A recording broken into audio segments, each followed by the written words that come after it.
welcome. I'm Richard Burton and welcome to the Richard Burton Watercolour channel. And today we're out at Hungerby Gap, which is between Bempton Cliffs in the distance, as you can see, and Filey Brig. And what a wonderful day and weather it's been, absolutely gorgeous. And what we're going to do, we're going to capture an evening scene as the tide goes out, those lovely turquoise seas and colours, and we're going to capture the beach and the reflective nature of the cliffs. And it's going to be quite an exciting video. So without further ado, let's get down to the painting. This is the painting that we're going to try and do today.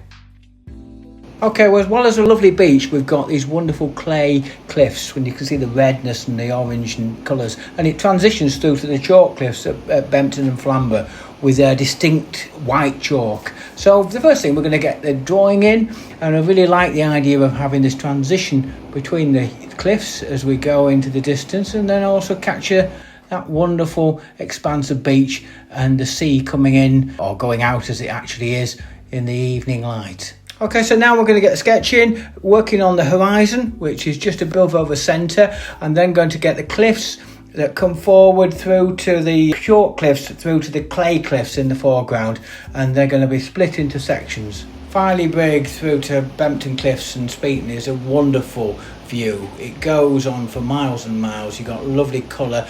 Tonight we've got the waves just gently rolling in and the reflective beach, which with that evening light is just a magic to capture on canvas and paper, and we're going to try and capture that in watercolour today. So we'll start with mixing some colours for the sky. What we're after here is a sort of diffused look to the sky. There are some clouds up there, but they're very, very soft and delicate. And what I'm after is a cobalt blue with a bit of ultramarine wash into the sky. Keep that very diffused and simple. And I'm just going to throw that in, bring that down towards the cliffs, and really sort of keep that diffused, soft, variegated wash. And as it sort of drops in, I'm going to drop in some stronger blue with a bit of ultramarine. I'm also going to drop a bit of Prussian blue in there to give that sort of colour transition, but all the time trying to keep it soft and delicate. And as the paint sinks in, we'll be able to drop a little bit of crimson in there just to give that feeling of those high level clouds. And if it's done right, we'll get that transition of colour, but at the same time have softness to it, so there's no hard edges. And I want that sort of feeling of high level cloud. After letting the sky settle, I'm now going to go for a stronger colour, warm colour of yellow ochre for the distant cliffs. That'll just make them sparkle and give them some light. And I'm also going to drop a little bit of green on the top of the cliffs with probably a touch of cobalt turquoise and a little bit of cobalt blue, just to give that feeling of distance. The one thing about where we are stood now, you've got that wonderful panoramic view the other way, looking towards Filey Brig, and again, miles and miles of beaches, and you can see the wonderful light on the sea.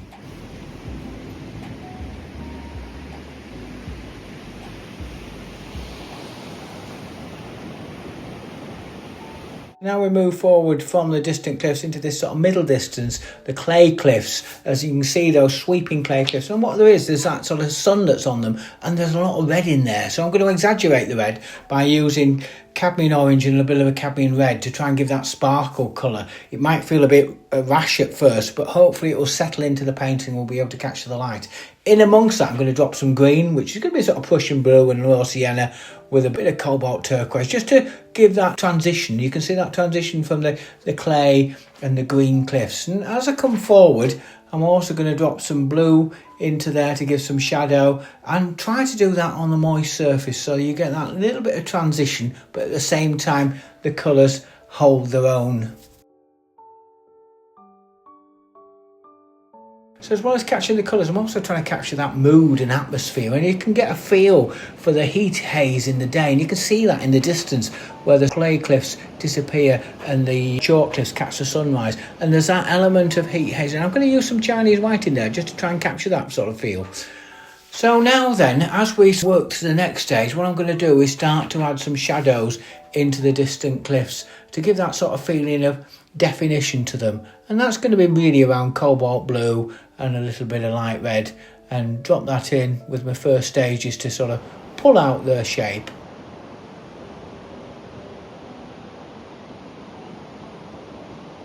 I'm going to continue that feeling of definition as we bring those soft fields in the distance that cascade down to the beach. I'm going to drop in some greens and blues just to sort of give a hint of them without providing too much definition, because they are in that distance and they're in that heat haze, which is trying to sort of capture that mood and atmosphere, which is really what we're all about tonight.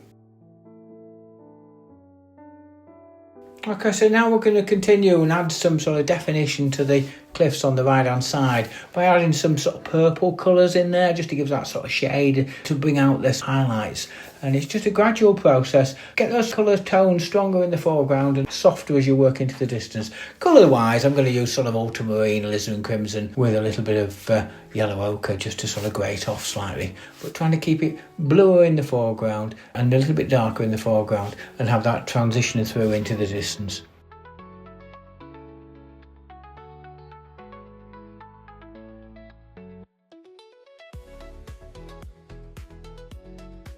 Hornby Gap is a real hidden gem on the Yorkshire coast. I mean, it features so much. I mean, it's really popular with tourists, but also it's a dog-friendly beach all year round, and that's really popular with all sorts of locals as well as tourists. I'm now going to move into the beach itself, and I want to get a transitional wash that's got yellow ochre, a bit of alizarin crimson, and it flows through from the distance into the foreground and have that little bit of texture in the foreground as we come forward. It's going to be a bit darker in the foreground, which is fine, but so it's just carefully bringing that brushwork through the painting. Just want to make sure that I've got that diffusion and some soft shadows, which I'm probably going to use a little bit of cobalt blue and a little bit of alizarin crimson in there, just to give a bit more definition in the foreground as the beach comes through the painting into the foreground.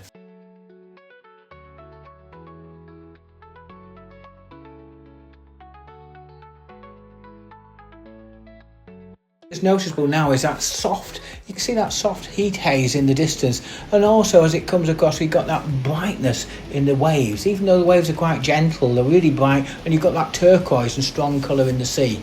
That's going to be something that's really going to be quite powerful in this painting as we go through.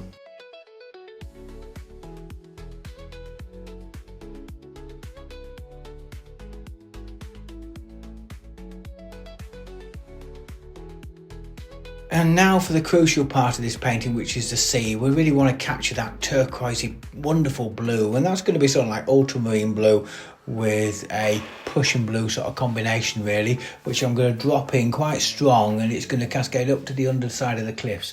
And then as I come down, I'm going to leave some white paper for the actual strong waves that are cascading through, and underneath that I'm going to then have a transition of colour to cobalt blue and cerulean, because you get that colour change between the distant water and that's foreground water. And then as I come into the immediate very, very shallow water, you've got that sort of glassy like effect of reflective sea, and that's going to be alizarin crimson with a little bit of cobalt or cerulean blue, just to try and capture this. So you've got that three transitional areas of sea, which if you can get right, it'll really be magical. I'm now going to add some blue purple into the foreground cliffs, just to sort of give them a bit more definition. It brings them forward, it sends the rest of the cliffs back really. But I'm also conscious I do need to have another nib of cliff coming into the picture, and I'm going to use sort of burnt umber and ultramarine blue with a little bit of crimson in there to try to capture that one. And I think that will help give a little bit more balance to the painting. And it's a case of just dropping some greys into these while they're still damp, so you get that feeling of diffusion but yet structure to these clay areas of the cliff. Particularly the foreground, that's going to be very much in shadow, so that's going to be darker than the others. The others of course have got that redness that we first put in place, and I want to protect that so you can still capture that light that's catching them really warm patches of clay cliff.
Now it's time to have another look at the beach, and you can see, although it's wonderful sand, soft sand for miles, there are a lot of stones in it, particularly as you're running up against the cliff area, and those stones are like pebbles that are bedded in the sand, and they create a shadow amongst also having a dark spots. They have sort of shadow, and there's a multitude of colours in there, and I want to try and capture some of that in the beach now. That's going to be something that's really going to be quite effective.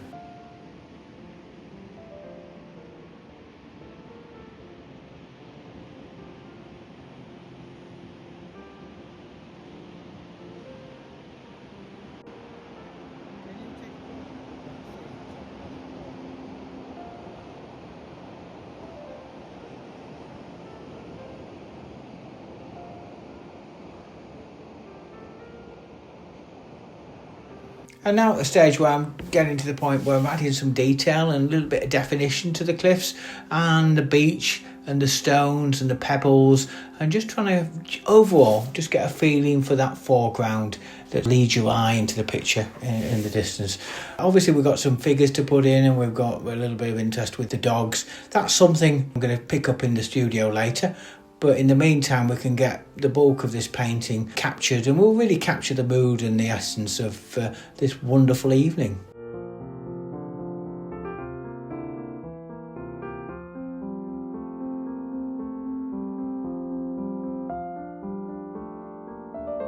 Sort of getting to the stage now where into the final bits, and I'm looking at balancing. You're sort of moving from the foreground to the distance, and the little voices in your head saying, well, what's next, and you get to a point where when you start hearing that, you need to start saying, actually, I'm probably about there and I need to stop, and otherwise there's the danger of overworking. So hopefully we're close now to capturing it.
Okay, so there we are. We've sort of got the finished picture pretty much as I was hoping to. We've got the light on the cliffs. I'm going to finish it off with a shadow in the foreground, and I want to put some interest with a few figures in the picture because you finish it off, and hopefully that will sort of complete the picture. But it's been an interesting evening. The light is sort of moving across, and obviously you can see the shadows increasing as the time's gone on.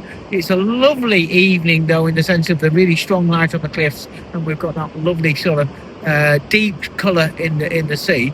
But all in all, an interesting exercise. I hope you enjoyed that. What we are doing now, we've got a free watercolour guide for those of you that are really interested in following, which I hope you are, and you want to take it further. I've developed now a free watercolour guide which you can click on in the details below the video, and just click on and download it, and I hope you enjoy that. I hope you find it useful to sort of get you started. But in the meantime, obviously, please click and subscribe. That obviously gets us recognised in a wider audience and gets picked up.